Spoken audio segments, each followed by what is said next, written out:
আসসালামু আলাইকুম everyone, welcome back to my channel. তো বন্ধুরা, যে যেখান থেকে আমার ভিডিওটা দেখতেছেন সবাইকে আন্তরিক শুভেচ্ছা জানিয়ে আজকের ভিডিওটা শুরু করতেছি। তো এই যে দেখতেছেন, প্রথমে হচ্ছে ট্রে থেকে আমি একটা হাতের ডিম নিয়ে নিচ্ছি। তো এটা হচ্ছে আমার যে নতুন কোয়েল পাখিগুলি আছে, ওরা হচ্ছে আজকে ডিম পেড়েছে। তো ওদেরকে আমি হচ্ছে কদম ফুল বলে ডাকতাম, আপনারা জানেন, প্রায় ভিডিওতে আমি কদম ফুল বলে ওদেরকে ডাকি, যেহেতু হোয়াইট কালার আমার কাছে, এই জন্য ওদেরকে আমি আদর করে কদম ফুল বলি। তো মাশাআল্লাহ, আলহামদুলিল্লাহ, দেখেন ওরা আজকে প্রথমে 3 পিস ডিম পেড়েছে। তো এটা দেখে ভাবলাম যে আপনাদের সাথে শেয়ার করি ভিডিওটা করে।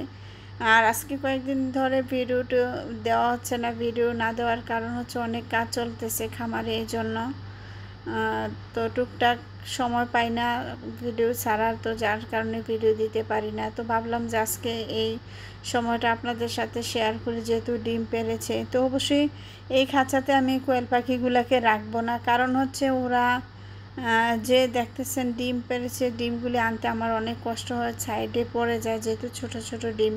তো ওদের জন্য যেই কোয়েল পাখির খাঁচা নিয়ে আসছি, ডিম পাড়ার খাঁচা, ওখানে ওদেরকে আমি করবো আর কি, পাল্টি এই খাঁচা থেকে ও খাঁচাতে নিয়ে যাব। তো দেখতে পাচ্ছেন আজকে আলহামদুলিল্লাহ, মাশাআল্লাহ বলবেন সবাই। তো ওরা 3 পিস ডিম পেড়েছে। তো খুব ভালো লাগলো আলহামদুলিল্লাহ ওদের ডিম পাড়া দেখে। আর দেখতেছেন আমার কদম ফুলগুলা কেমন করতেছে। তো ওদেরকে আদর করে কদম ফুল ডাকি। তো ভিডিওটা কেমন হলো অবশ্যই আপনারা জানাবেন।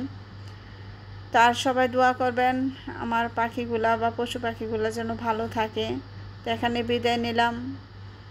আল্লাহ হাফেজ, আসসালামু আলাইকুম।